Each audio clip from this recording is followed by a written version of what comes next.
Hello student, today I will going to start the new topic and the new topic is a new chapter is the reproductive health. It is a basically fourth chapter of the class 12 bio. Class 12 bio fourth chapter and last unit, first unit of the last chapter reproductive health. So what is the actually definition of the reproductive health? The definition of the reproductive health according to WHO. WHO मतलब world health organisation world health organisation के according state of complete wellbeing of all the aspect of the reproductive health physical emotional and behavioural social मतलब कि कोई भी व्यक्ति reproductive healthy तभी माना जाएगा अकॉर्डिंग टू WHO कि वो फिजिकल मतलब शारीरिक रूप से हेल्दी हो, इमोशनल उसका अच्छा हो एंड बिहेवियर भी उसका अच्छा हो एंड द सोशल उसका अच्छा हो। इसका मतलब ये चारों एस्पेक्ट जिस पर्सन में पाए जाएंगे वो रिप्रोडक्टिव हेल्थ के अंतर्गत रखा जाएगा।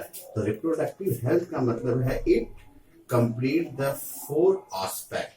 First aspect is called the physical, second aspect is called the emotional, third is called the behavioral and last one is called the social। अगर ये चारों एस्पेक्ट किसी पर्सन में पाए जाते हैं तो वो रिप्रोडक्टिव हेल्थ के अंदर रखा जाता है। This is according to WHO world health organisation. World health organisation के अकॉर्डिंग ये बोला गया। इन इंडिया 1951 इंडिया में 1951 में एक प्रोग्राम लॉन्च किया गया जिसे फैमिली प्लानिंग प्रोग्राम के नाम से जाना जाता है।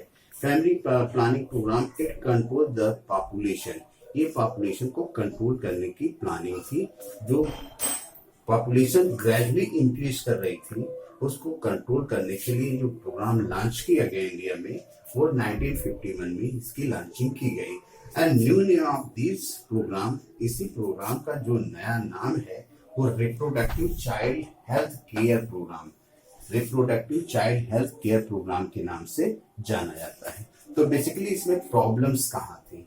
There are so many problems there. तो first problem is called the lack of awareness.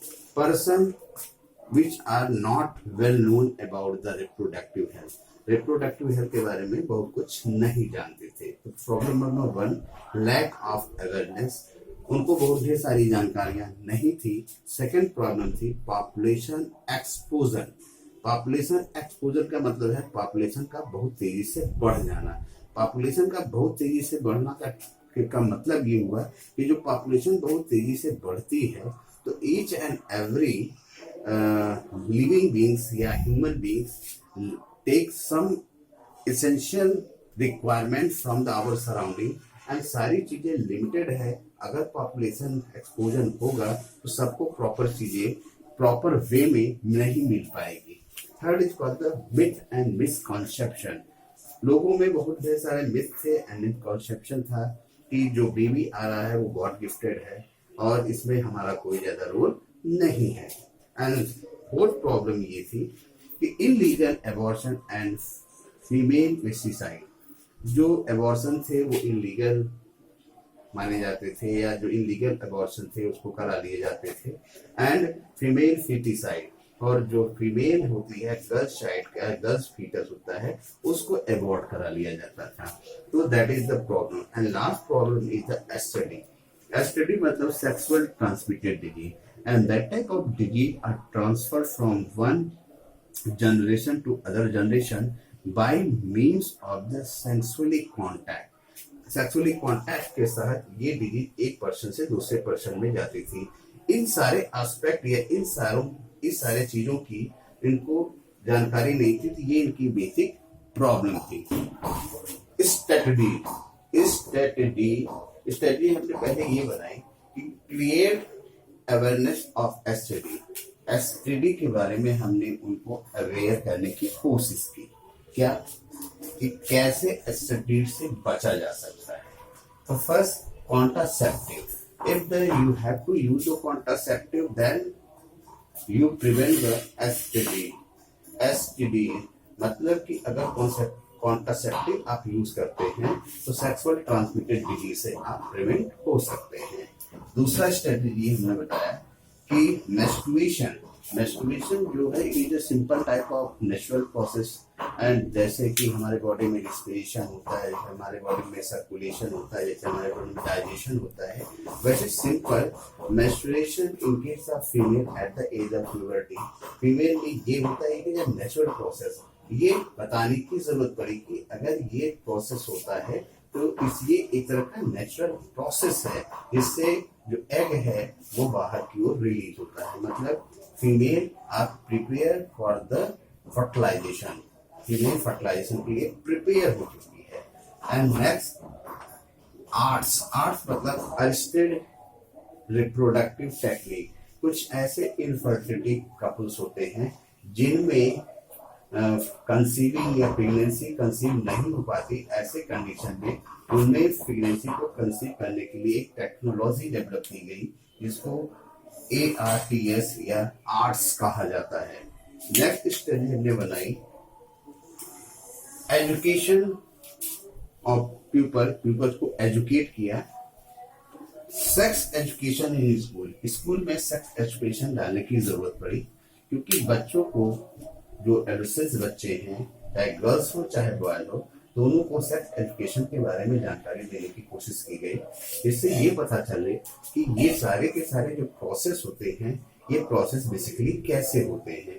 oogenesis, spermatogenesis, female reproductive organ, male reproductive organ and इसमें spermatogenesis, oogenesis is a simple type of common process. It is a simple common process, ये तरह का common process है जिसके बारे में इनको educate करने की जरूरत पड़ी। और ऑडियो एंड विजुअल प्रिंट, और ऑडियो और विजुअल प्रिंट की मदद से भी हम इसे समझाने की कोशिश करते हैं। दूसरा मैरिजेबल एज पहले बहुत कम थी, अब मैरिजेबल एज बढ़ा दी गई है यूनिसेस के अकॉर्डिंग। गर्ल्स के लिए मैरिजेबल एज है 18 ईयर्स 18 साल, बॉयज के लिए मैरिजेबल एज है 21 ईयर्स। तो बॉयज के केस में जो मैरिजेबल एज है वो 21 ईयर्स है, गर्ल्स के केस में जो मैरिजेबल एज है वो 18, क्योंकि इस as per girls fully physically mature कहलाती है और बॉय 21 ईयर्स में फिजिकली मैच्योर कहलाते हैं। एंड फिर हमें नेक्स्ट स्टडी बनाई bad effect of the large population. ये जो पॉपुलेशन बढ़ रही है इसका बैड इफेक्ट क्या है, क्योंकि everyone not know about that कि पॉपुलेशन ग्रोथ के कारण क्या क्या प्रॉब्लम्स क्रिएट हो सकते हैं। क्योंकि हमारे यूनिवर्स में, हमारे अर्थ में है, हमारे सराउंडिंग में land is limited, water is limited and natural resources is limited. तो ये सारी चीजें लिमिटेड हैं। अगर हम पॉपुलेशन को ग्रो कराएंगे, पॉपुलेशन बढ़ेगी तो सबको प्रॉपर चीजें नहीं मिल पाएगी, इसलिए इसके बारे में इनको बताने की जरूरत पड़ी। एंड इंसेंटिव का मतलब है उन्हें लालच दिया गया कि अगर उनके पास बच्चे कम हैं, अगर बच्चे कम हैं तो देन उन्हें हम इंसेंटिव देंगे। इंसेंटिव मतलब बच्चों को किसी प्रकार से एक तरह से लाभ देने का काम हुआ। तो ये एक तरह की स्ट्रेटजी बनाई गई जिसके द्वारा ये कहा गया कि ये स्ट्रेटजी बनाने से पॉपुलेशन कंट्रोल हो सकती है। तो that strategy are maintain the population in surrounding. Population को मेंटेन करने के लिए ये हमने स्ट्रेटजी बनाई। पहले क्रिएट अवेयरनेस ऑफ एसटीडी कि वो जो बच्चे हो रहे हैं वो हेल्दी हो, हेल्दी होने का मतलब वो एसटीडी फ्री हो, तो यूज कॉन्ट्रासेप्टिव। और this one is strategy by which the control the population in the animals. Okay, thank you.